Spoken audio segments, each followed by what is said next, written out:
Hello everyone, welcome back to Horror Talks with Tate. I'm so happy to introduce myself. I'm Tate, the hoster of Horror Talks with Tate. In this podcast, as usual, we dive deep into the plots, character development, themes, director cuts, and more. But this episode is completely different this time. We will be talking about all things horror in this episode with a special guest. I would love to welcome Nicola Wright. Nicola is a movie actress who is well known in the horror genre. She is known for the independent horror movies, such as The Jack in the Box, The Curse of Humpty Dumpty, and my personal favourite, Winnie the Pooh, Blood and Honey, and is planned to be on screens again in cinemas for the upcoming Bambi the Reckoning.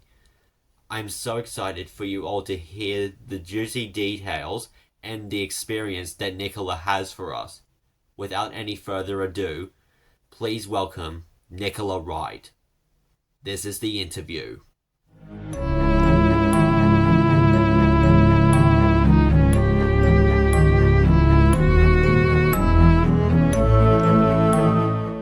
How are you? I'm all right. How are you? Not bad, thank you. Whereabouts in Oz are you? In Brisbane. Where's that? Which state? Queensland. Oh, in Brisbane. Yeah. Yes. That's the one. I've been to Stradbroke. Do you know Stradbroke Island? Yes, I do. Straddy. Yeah. well, thank you for coming over to join my podcast. That's okay. Pleasure. Yeah, I really loved your movies. Good. So I'm gonna go for the questions, okay? Yes, absolutely. Go for it. Can you share a bit about your background and how you became interested in the horror genre? Right. Well, background regarding being an actor. I've been an actress since literally I went to drama school at 16. So I've all my working life, I've worked as an actress.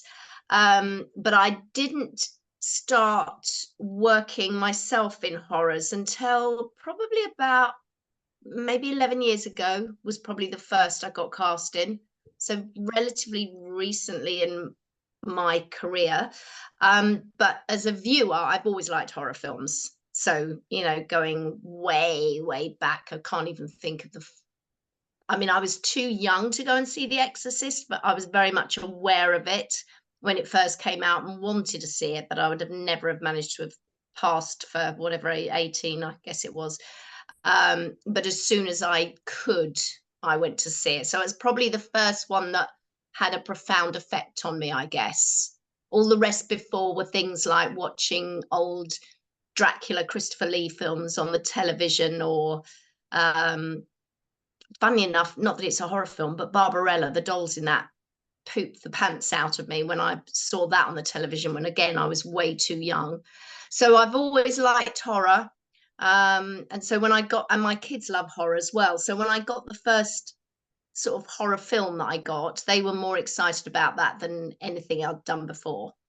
Wow, that is interesting. The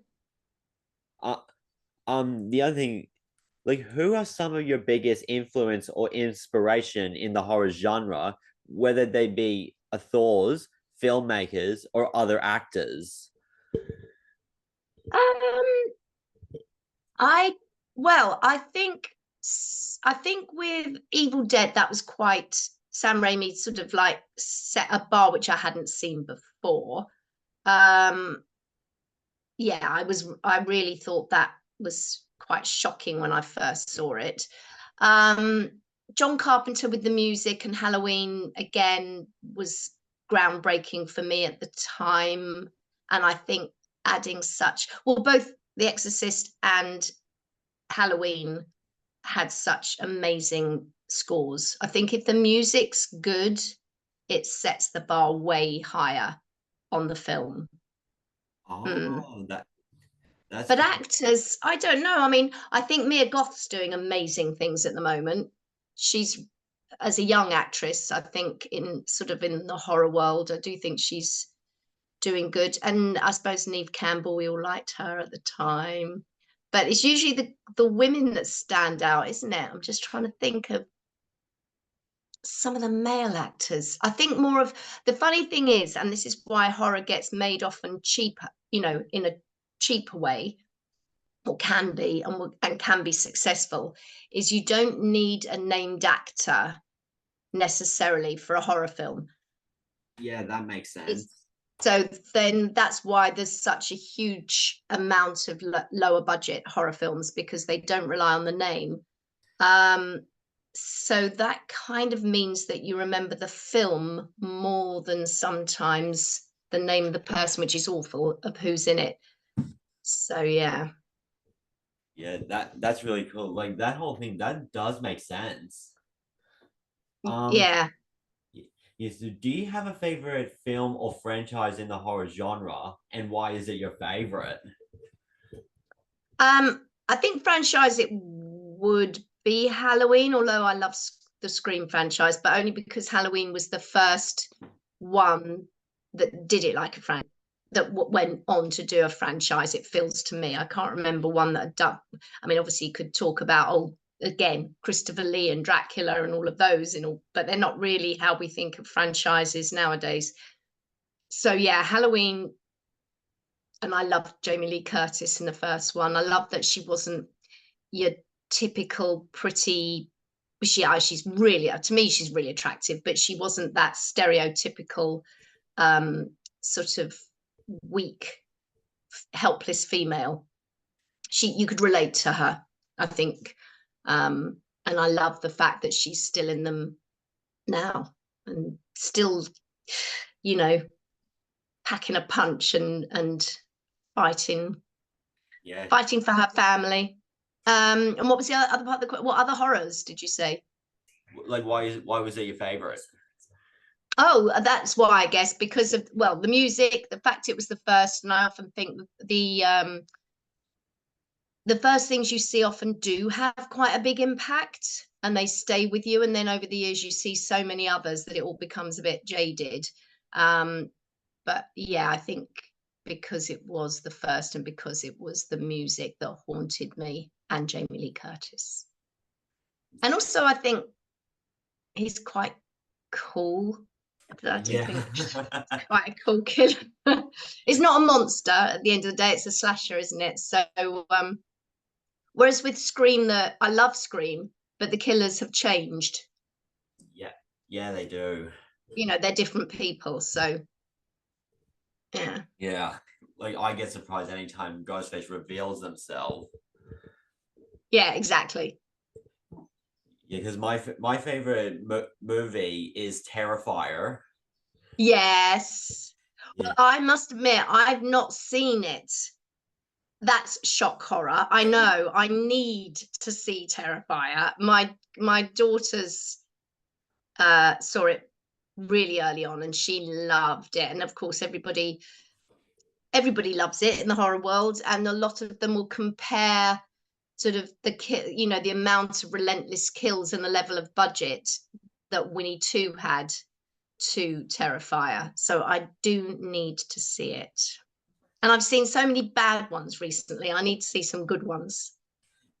Yeah, because those kills in Terrifier too, they are like very brutal.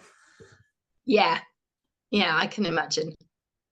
Yeah. And imaginative? Are they quite imaginative? Because I think that's what Winnie 2 does well at, is coming up with quite imaginative kills. Yeah, it is like that. Because like it's like really creepy that Art the Clown actually kills people very slowly. Ah, okay, all right. I need to see it, and we can have another podcast about it then. Yeah.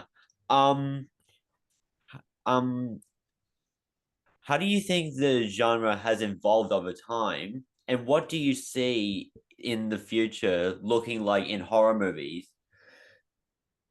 Ooh, I think it's evolved only in as much as I mean the sort of basic formula of a horror, and especially a slasher, they're much the same in every one. what's changed is maybe the effects, the level of, you know, prosthetics, how much I don't know that. I'm just trying to think. If I compared, for example, Halloween 1 to what's going on now, it's more the quality of the film. It's not the actual story and the, as I said, the sort of way the stories are structured. They're much the same.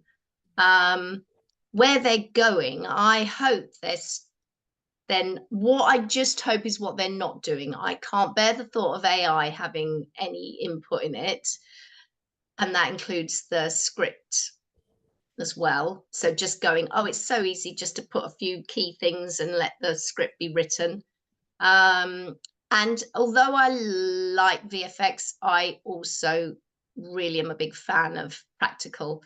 Again, it just amazes me that the craft of the SFX people and the team, the makeup team. So yeah, I hope that it doesn't become too manufactured. Yeah, yeah, And I think, to be honest, I think with the fact that indie films lean towards horror for the reasons I said earlier, that you can sell them without a big name, they haven't usually got the budget to spend masses, because VFX is really expensive.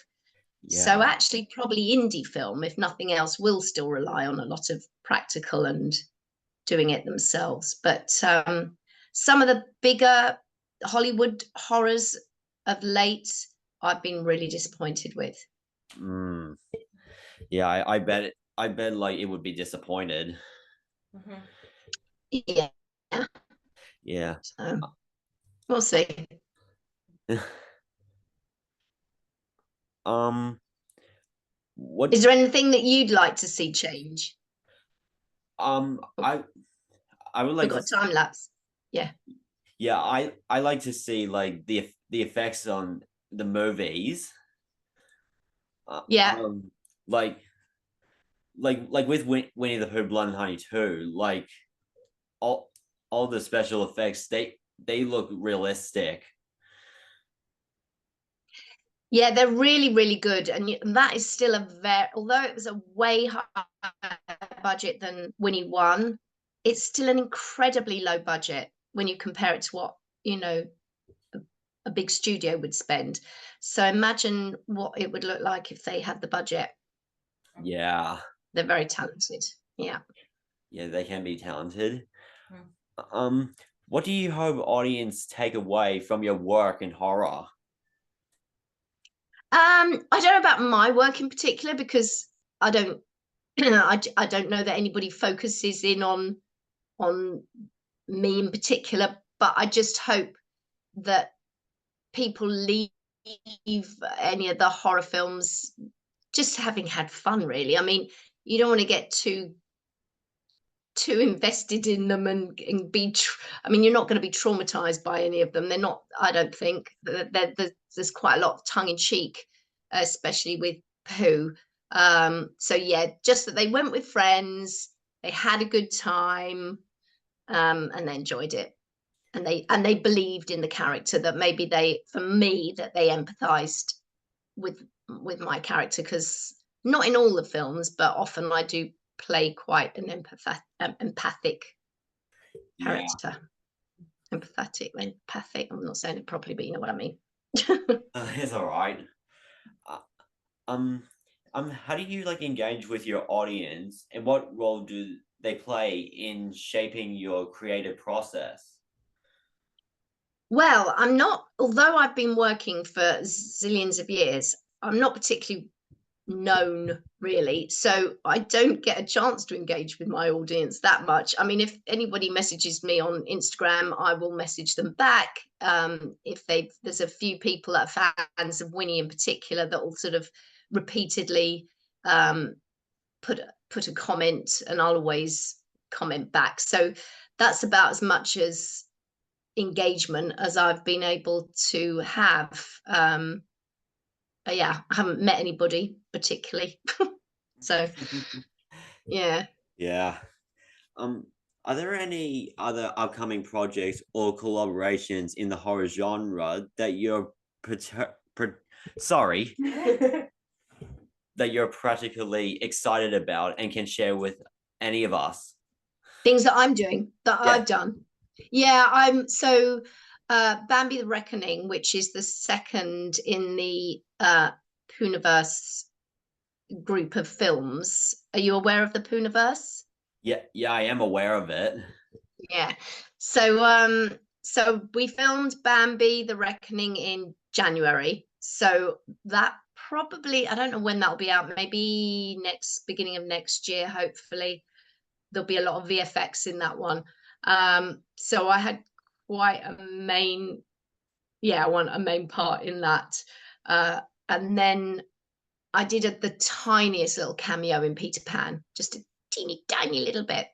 Um, mm. That's very exciting. I'm excited to see Bambi the Reckoning. Yeah, it'll be very different to Pooh because it's not it's not people. It's not people that have become a creature. It is a deer. At the end of the day, it's Bambi. So they've got to spend time on the VFX to make Bambi look, Oh, because obviously we didn't have a real deer. yeah, because I saw the teaser of it, and Bambi looks terrifying. Yes, yeah. I mean, I've only seen what you've seen. That's all I've seen. So I'm excited to see it because it's whereas with Winnie, you're seeing what you're up against. You're seeing your creature that kills you, whereas with Bambi, you're just imagining everything. So Yeah. yeah, I'm excited to see it too. Yeah, so now I'm going to talk to you about the questions about the Winnie the Pooh Blood and Honey movies. Yeah. Um, how did you become involved in the Winnie the Pooh Blood and Honey movies? Like, what attracted you to the roles? Well, so I only did Winnie 2, obviously not Winnie 1. So Scott Jeffries and I, who Scott produced and plays Christopher Robin, have been friends for probably about 5 or 6 years. And I've done, I literally don't know off the top of my head how many films I've done for him. I've done a lot, especially once COVID hit. He was one of the first filmmakers to kind of get back out there. I think we locked down in April, and end of March, by June or middle of June, I think it was, when we were told we could go back to work if, under all the conditions. He was right. Let's start up a new film company, which was Jagged Edge, and we did a lot during that first year of lockdown, sort of all through lockdown, with masked up and under all sorts of conditions. But so Scott and I, great friends. He's an amazing actor as well. And we talked over the years about, wouldn't it be good if we could do something together where I play his mum? And something did almost come up, and then I wasn't available. So then this is the first one that he was going to be acting in. And there was a mum in it. So that was it. It was like, yes, at last we get to be mother and son. Yeah, that's amazing. Were there any particular challenges or surprises you found while preparing for the role? Only in a practical way. I'd never had so obviously for my death, prosthetics are involved, and I'd never had that full face cast done. So that was a new experience, which I welcomed. I like having anything new. I'd had loads of stuff obviously put my face in the past, but never had the full cast done. And then on that particular day, again, a practical challenge, not an emotional one, is sort of being guided, because you can't see with all that on, because so literally sort of had to be, somebody take my arms and just walk me into position and tell me where I am. So I guess that was the only challenge, really. Yeah. Uh, yeah, because that makeup from the death scene, I was like, Oh my god. Yes, really good. And it's heavy because they weren't like ultra thin, those knives and forks. They were pretty heavy. So it's kind of, I mean, again, not heavy that it's uncomfortable, but you're very much aware of it, sort of like pulling. But Yeah. it looks good. So that's all right. That's all we care about. Yeah.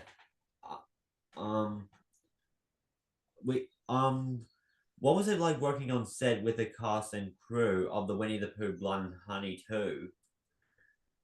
So for my scenes, I was literally just with Scott, who's one of my best friends, Alec, who played Mr. Robin, Dad, who is a fantastic actor. I really respect his work. He's done some amazing things. I never was actually in a scene with Bunny. I met her, the little girl, but we didn't do a scene together. So, and then the only other person that I worked on set with was Jamie, who plays the policeman, who again I've worked with on other projects. So it was very much like just comfortable, because we're all such good friends anyway. Oh yeah, that's really cool. Um, how did you feel when you found out that Winnie the Pooh was entering the public domain? I wasn't aware that it was entering the public domain, to be honest. It was just another with Winnie 1 when they came up with that idea. I was like, oh, that's a funny one to be making a horror film about, just probably like everybody else. And didn't really think too much of it. I was on another film for Scott at the time when they were filming. And so it was made amongst many others that were made at that time by them. And it just happened to go viral. It was, as much a surprise to them that it went viral as to anyone. Yeah. And it was only when it went viral that we were like, oh my God, this is obviously much bigger than was expected. And it was on a tiny budget. So we knew everybody's expectations would be huge, but the film was not ever made with the thought that it would reach the level that it did. You'd think it was going to go just to the sort of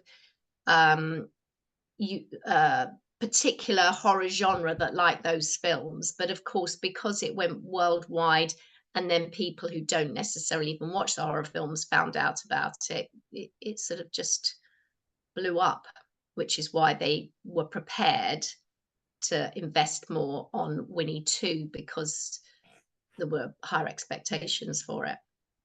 Oh, okay. And because Winnie 1 have made them quite a bit of money, I Well, guess. that's good. Because the time I saw that Winnie the Pooh Blood and Honey 1 was announced, I just started to get interested straight away. Oh, really? Yeah. Because like I actually always wanted to see a child character turning into murderers. Ah, so with you've got Winnie the Pooh, Bambi, Peter Pan, and Pinocchio coming up. Which one will you be most drawn to, do you think? Um, I have no idea. Uh, I'm excited for all of them. well, the best thing is when you get to the Poohniverse, they'll all be together.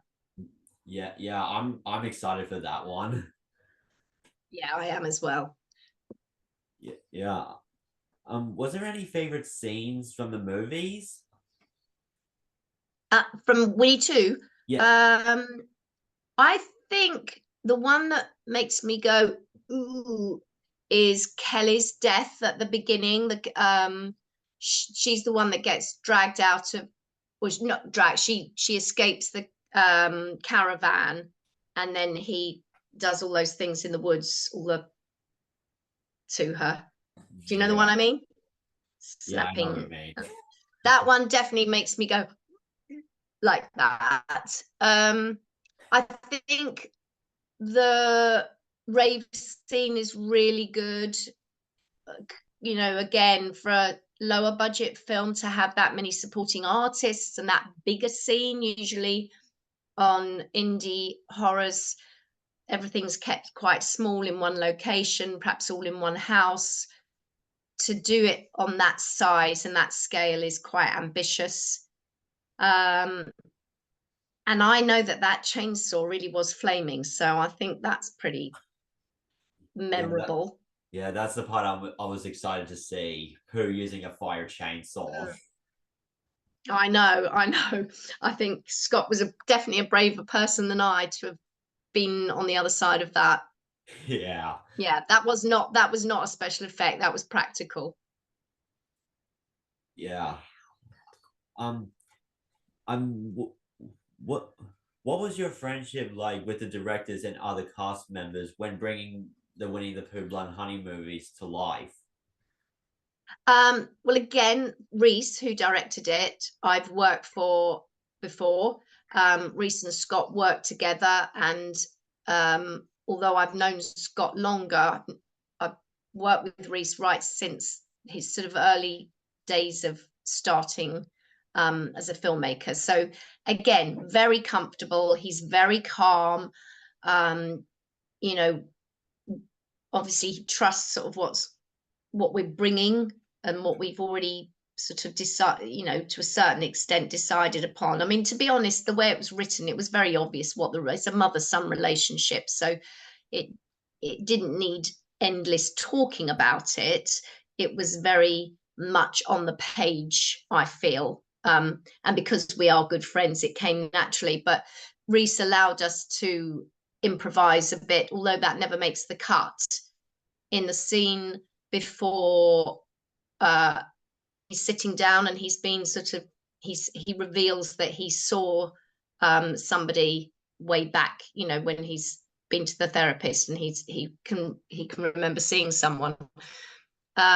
There's a whole extra bit of that. Some of it was in the script and some of it was improvised, but it just needed to be cut. So yeah, Reese definitely allows us that time to build.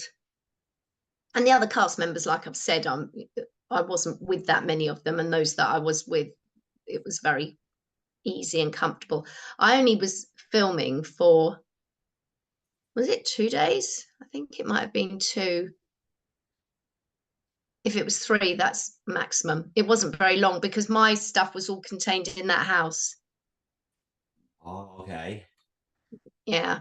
So I mean, I know a lot of the rest of the cast because we've worked on other projects before, but I wasn't necessarily with them on this one.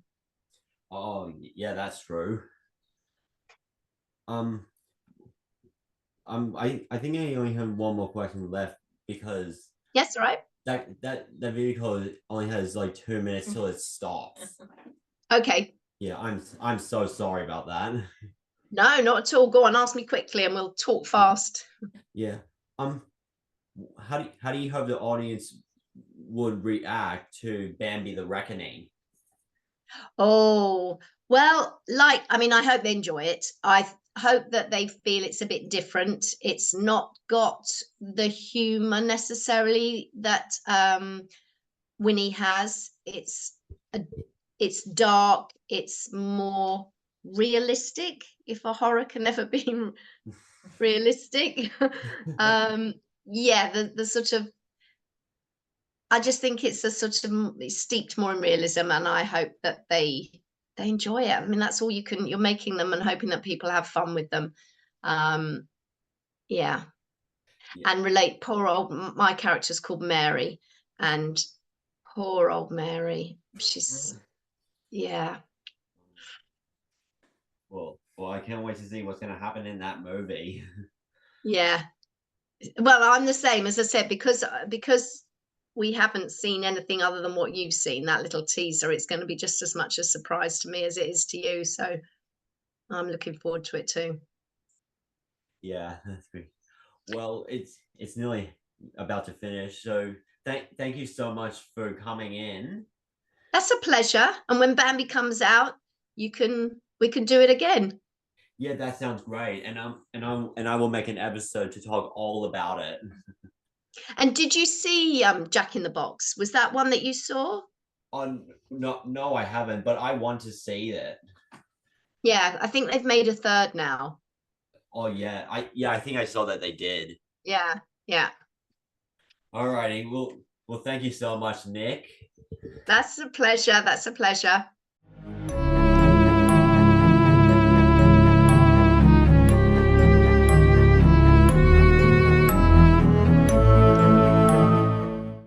This wraps today's episode. Thank you all for listening to the interview, and thank you so much, Nicola, for joining this podcast and indulging us on all things horror. I'm so excited to see you on the screens again for Bambi the Reckoning, which is coming up maybe early next year. So be sure to check it out. Thank you all for being in your head, again, as always. And next episode, we will be talking about A Quiet Place 1 and 2. I hope you guys are excited for it. Stay spooky. I'll see you next week.